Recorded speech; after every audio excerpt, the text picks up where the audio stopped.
السلام عليكم احبائي حبيباتي، كيف انتم؟ مزيانين بخير؟ اتمنى ان شاء الله تكونوا بخير ولقاكم هذا الفيديو بخير بالف خير. ومرحبا بكم مع شيوات مغربيه في غانا. وكالعاده جيتكم حلوى سهله مهله بريستيج تعملوها لوليداتكم، ضياف الغفله تاخذوها في الزياره للاحباب والاصدقاء، كتجي سهله بلا فران بلا دقيق بلا بيض، فرمشات لاين تحضرها. نتمنى ان شاء الله تعجبكم. خليكم معايا مع المقادير طريقه التحضير. المقادير عندنا بسيطه، اغلبيه كتكون في الدار، واللي اخترنا شي حاجه ضروري نشريوها. كات الحليوه دي كيبغيها الكبير والصغير. هي كتجي على طريقه ديال سنيكيز، ولكن انا عملتها بطريقه اخرى يعني مختلفه.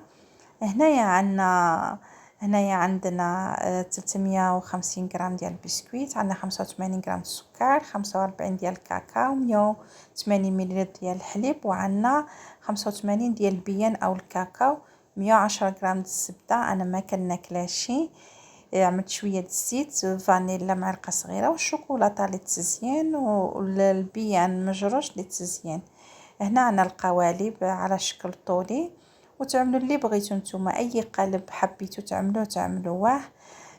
هنايا انا جربت الفيديو، تلقى بعض المرات كنعمل مونتاج ديال الفيديو تلقى الصوت كيسبق الصوره، لاني خففت الفيديو كنخلي ما اهم، واخا كان طويل قصرته. هنايا كنشبروا في الاناء، كنعملوا البسكويت ديالنا كنكسروه غير بيدنا ولا في بلاستيكه كنضربوه، ولا كتعملوه في الهاشوار اللي حبيتو نتوما.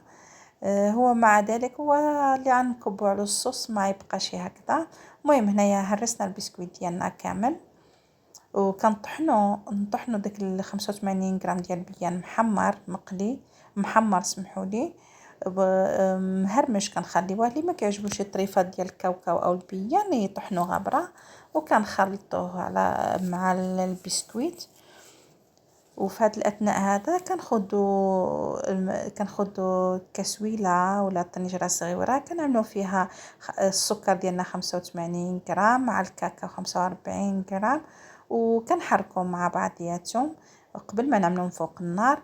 وكنزيدوا عليهم الحليب ديالنا. الحليب كنزيدوه 180 ملل ديال الحليب بارد، كنخلطوه مع البارد، وعاد كنعملوهم فوق النار. هاد الحليوه كتجي سهله مهله وما فيها تماره، ما عجن ما دلك ما طلق لا فران لا والو، فرمشه عين تحضروها.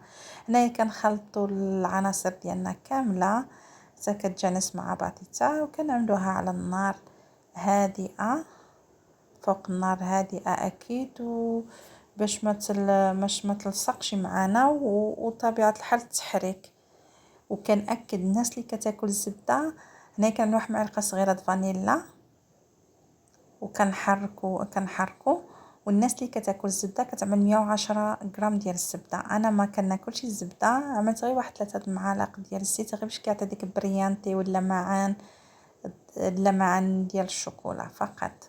واللي كياكل الزبده من احسن يعمل الزبده، كتخلي واحد القوام كريمي وكيجي القوام ديالها مزيون. انا بالنسبه لي اي حاجه فيها الزبده ما كنعملهاش، انا هكذا ما كتعجبنيش الزبده. وانا شفتو هنايا ضفت واحد 3 معالق ديال الزيت، وكنحركهم حتى كتجانس كتغلي واحد الغليه. من بعد كنطفي البوطه ديالي، كنخلط، ومن بعد كنطفي البوطه ديالي مباشره. اللي كنزولوا الخليط ديالنا كنعملوه على هو الخليط ديالنا كيفاش كيكون بالزبده، اكيد كيكون قوام مختلف. هنايا كان في الاناء ديالنا كناخذوا داك الصوص اللي عدلنا وحضرنا، كنضيفوها على البسكويت ديالنا والبيان ديالنا على الطريقه هذه، وكنحركو. انا كنسرع الفيديو دائما باش كنخلي ما هو مفيد، باش الناس ما بقاتش تقدر تشوف الفيديوهات كامله، ما بقاش الخطر الناس تبقى تتبع الفيديو من الاول حتى الاخر. يعني كتعطيهم هما المفيد باش يقدر الانسان ما يجيش الملل من الفيديو، خليت ما هو اهم. المهم هنايا خلطناهم، شبرنا المول ديالنا، كنعملوا على هذا الشكل هذا. تبارك الله. تحياتي للمرأة المغربية في أنحاء العالم، وتحياتي للرجل المغربي أيضا. دائما كنجدد التحية ديالي في كل فيديو للمرأة المغربية. راه كتعرف ما نوريها شي. تبارك الله.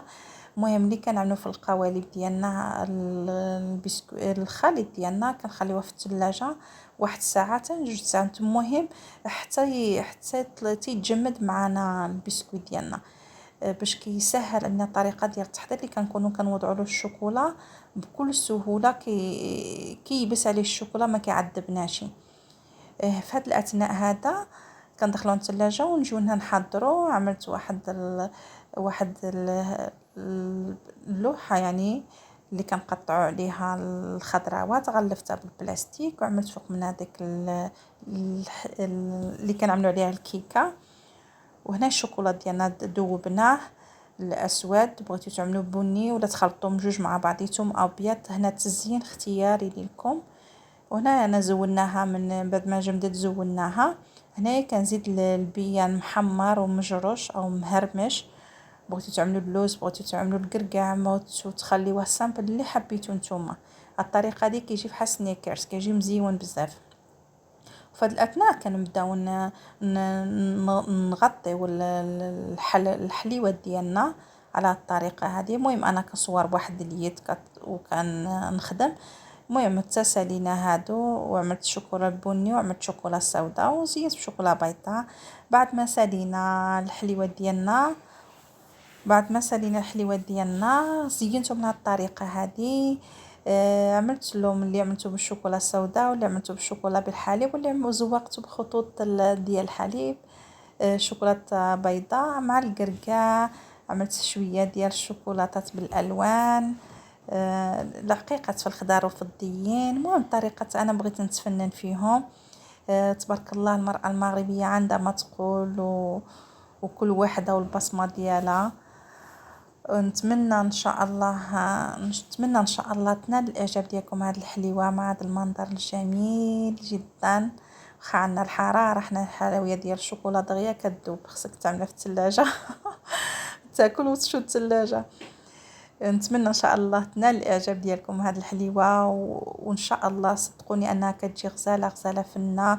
وجربوها ما فيها تماره ما حتى شي حاجه. انسان ضروري يجرب، اذا ما جربتي شي عمرك ما تتعلم.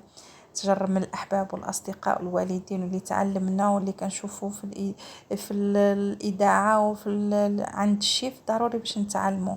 ودمتم في رعايه الله وحفظه. مع السلامه في فيديو